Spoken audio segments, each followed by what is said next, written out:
Assalamualaikum warahmatullahi wabarakatuh.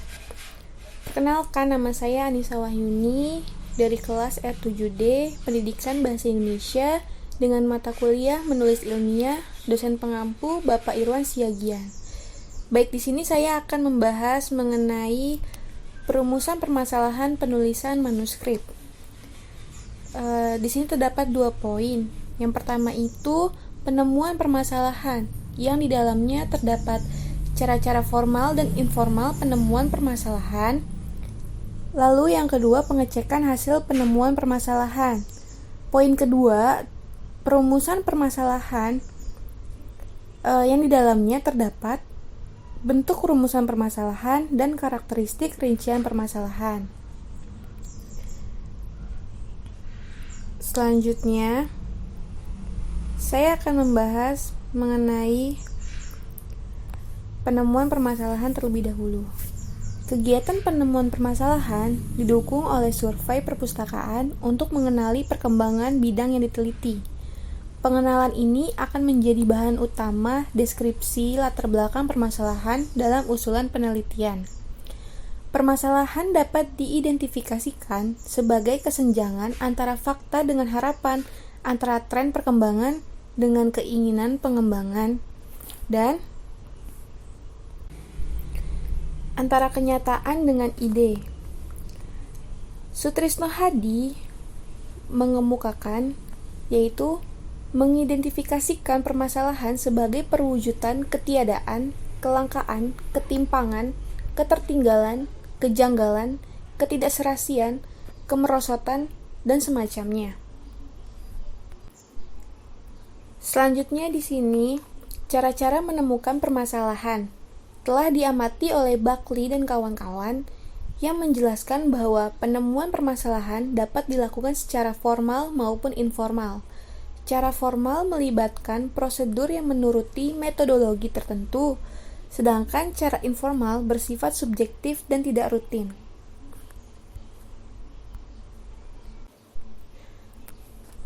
Seorang peneliti yang berpengalaman akan mudah menemukan permasalahan dari bidang yang ditekuninya. Dan seringkali peneliti tersebut menemukan permasalahan secara naluriah atau tidak dapat menjelaskan bagaimana cara menemukannya. Selanjutnya, di sini saya akan membahas penemuan permasalahan secara formal. Yang pertama itu ada rekomendasi suatu riset. Biasanya, suatu laporan penelitian pada bab terakhir memuat kesimpulan dan saran. Saran atau rekomendasi umumnya menunjukkan kemungkinan penelitian lanjut atau penelitian lain yang berkaitan dengan kesimpulan yang dihasilkan. Selanjutnya yang kedua ini analog, yaitu suatu cara penemuan permasalahan dengan cara mengambil pengetahuan dari bidang ilmu lain dan menerapkannya ke bidang yang diteliti. Dalam hal ini, dipersyaratkan bahwa kedua bidang tersebut haruslah sesuai dalam tiap hal yang penting. Lalu yang ketiga, itu renovasi. Cara renovasi dapat dipakai untuk mengganti komponen yang tidak cocok lagi dari suatu teori. Tujuan cara ini untuk memperbaiki atau meningkatkan kemantapan suatu teori. Yang keempat, dialektik. Dalam hal ini, berarti tandingan atau sanggahan.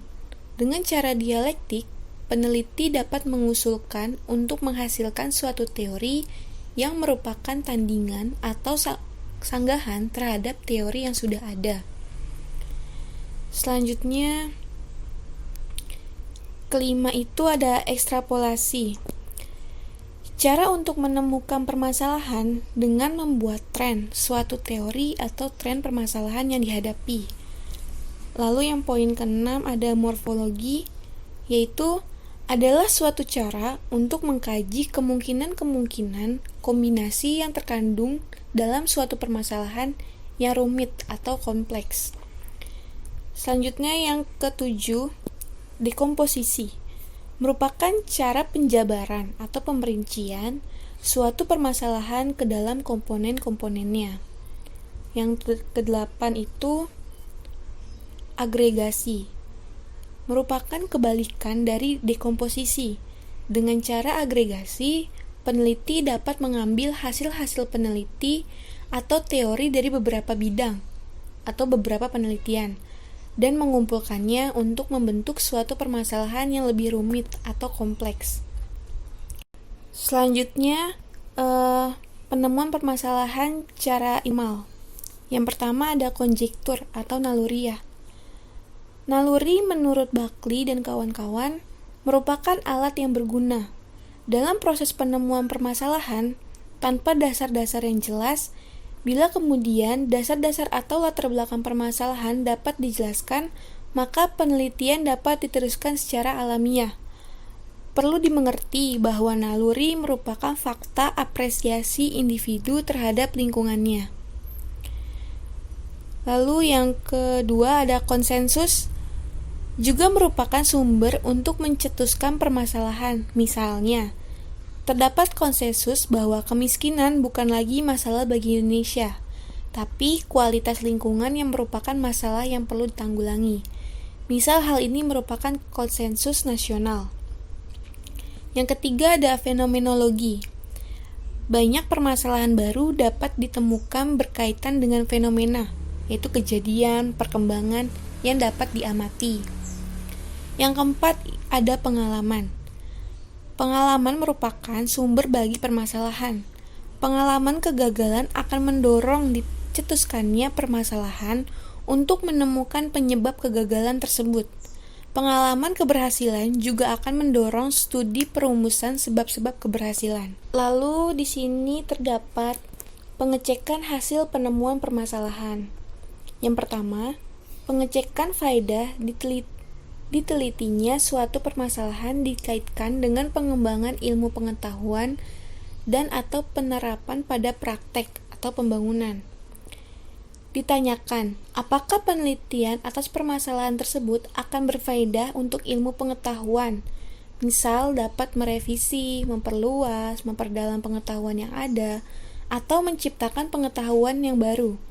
Dicek pula apakah penelitian tersebut mempunyai aplikasi teoretikal dan praktikal. Dua ini, peneliti yang belum berpengalaman sering mencetuskan permasalahan yang berlingkup terlalu luas, yang memerlukan masa penelitian yang sangat lama di luar jangkauan. Yang ketiga, faktor kedalaman penelitian juga merupakan salah satu yang perlu dicek.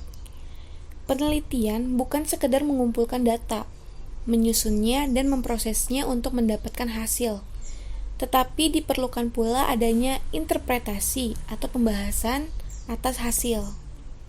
Pengecekan hasil penemuan permasalahan. Indikasi permasalahan yang belum merupakan permasalahan penelitian ditunjukkan oleh Lady, yaitu yang pertama, yang bersifat hanya pengumpulan informasi yang bertujuan untuk mengerti lebih banyak tentang suatu topik. Yang kedua, yang jawabannya ya atau tidak. Yang ketiga, pembandingan dua set data tanpa interpretasi. Yang keempat, pengukuran koefisien korelasi antara dua set data. Perumusan permasalahan. Castetter dan menerangkan bahwa pernyataan permasalahan merupakan ungkapan yang jelas tentang hal-hal yang akan dilakukan peneliti. Cara terbaik untuk mengungkapkan pernyataan tersebut adalah dengan pernyataan yang sederhana dan langsung, tidak berbelit-belit. Pernyataan permasalahan dari suatu penelitian merupakan jantung penelitian dan berfungsi sebagai pengarah bagi semua upaya dalam kegiatan penelitian tersebut. Pernyataan permasalahan yang jelas, tajam, akan sanggup memberi arahan atau gambaran tentang macam data yang diperlukan, cara pengolahannya yang cocok, dan memberi batas lingkup tertentu pada temuan yang dihasilkan.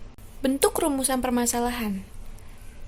Kastet dan Hessler menjelaskan bahwa secara keseluruhan ada 5 macam bentuk pernyataan permasalahan. Yang pertama, bentuk satu pertanyaan atau question. Yang kedua, bentuk satu pertanyaan umum disusul oleh beberapa pertanyaan yang spesifik. Yang ketiga, bentuk satu pernyataan atau statement disusul oleh beberapa pertanyaan question. Lalu yang keempat, bentuk hipotesis.